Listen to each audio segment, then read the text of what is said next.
With the census all done, states across the country will begin to consider what their new legislative districts will look like. The South Dakota legislature will be tasked with redrawing district lines for state Senate and House districts. Austin Goss spoke to the people in charge of doing that and has our top story from the PR newsroom. Good evening, Austin. Good evening, Sam and Kelsey. According to the 2020 U.S. Census, South Dakota was one of the fastest growing states in the country. Now, state legislators will be tasked with properly accounting for that. Because of the COVID-19 pandemic, U.S. Census data did not become available as quickly as it did in the past. So state legislators across the country will be tasked with redrawing those lines with a much more condensed time frame. Committee members are going to be getting more and more background information about what the constitutional requirements are, what statutory law is, what case law is, so we know what our job description is going forward.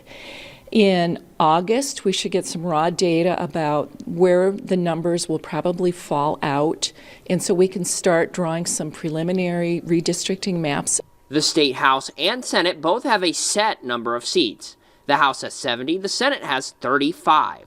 Given expected growth in Rapid City and Sioux Falls, more urban districts will likely shrink, while more rural districts will likely grow.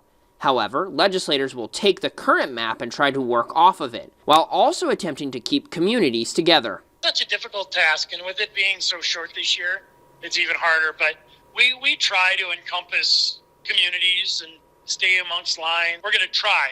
That doesn't mean it's going to happen, because we're going to have to do something, right? A number of states have independent redistricting committees to do the work of redistricting for them.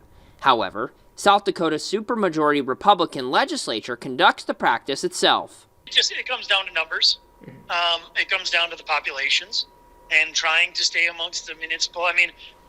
Bottom line, when we get that official number, we're going to need to divide it by as many districts as there are. My goal going forward will be to not look at that partisanship so much as look at what is fair and what is good for South Dakota.